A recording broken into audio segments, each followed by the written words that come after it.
exploring in my own world. As time passed, and I continued to work on the Geniad, some of my short pieces have gone into editions that are now out of print. While I know from my own experience the joy of locating that rare copy of a favorite book, as a writer, I always want to make it easier for my readers to find what I've written. So, Moira's Pen is a compendium for pieces already published and for the others that have never been published before. It's also the solution to a painful dilemma. As I was finishing Return of the Thief, I had two stories in mind, Alita's missing earring and another. Only one of them could be at the end of the book, and deciding between them was killing me. Thanks to the magic of Moira's Pen, the other is here.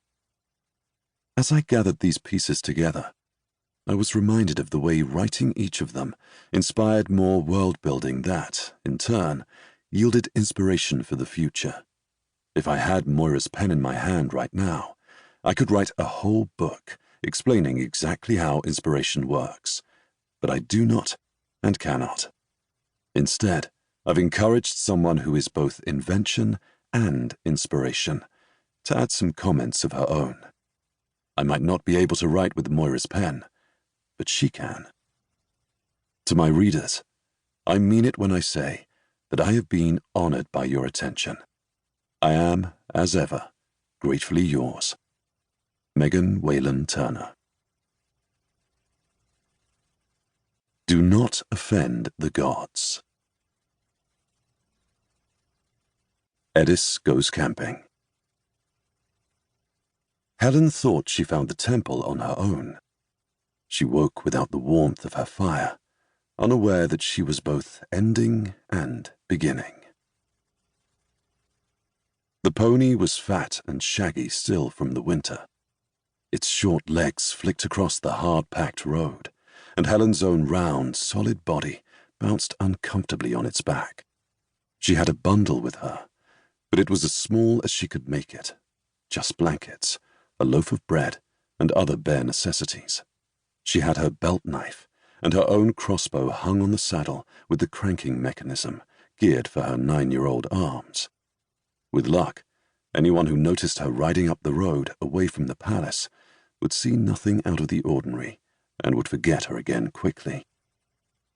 The spring festival was finally over, and everyone was in bed recovering.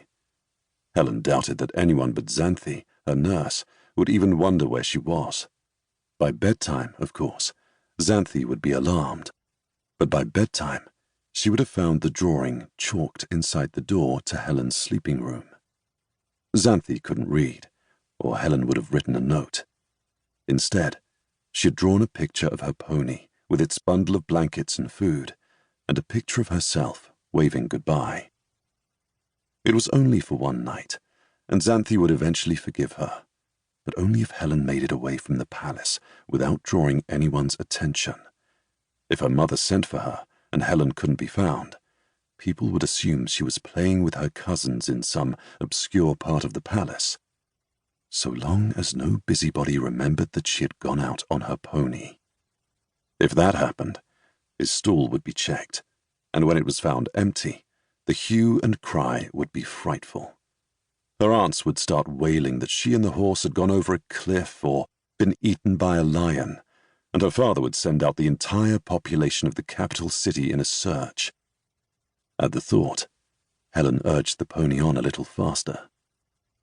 Finally, their path left the sacred way. It cut across the shoulder of the hill and then down to the valley road that led up into the hunting preserves.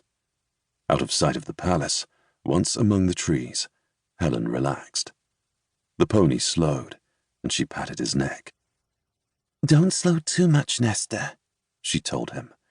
"We have a long way to go." The place she was heading for was more than half a day's ride away. She'd found it the previous fall, when she'd wandered much farther than she'd intended. There had only been time for a quick look, and a promise to return after the winter was over. She'd been out before on overnight hunting expeditions, and she'd sometimes spent whole days out on her own.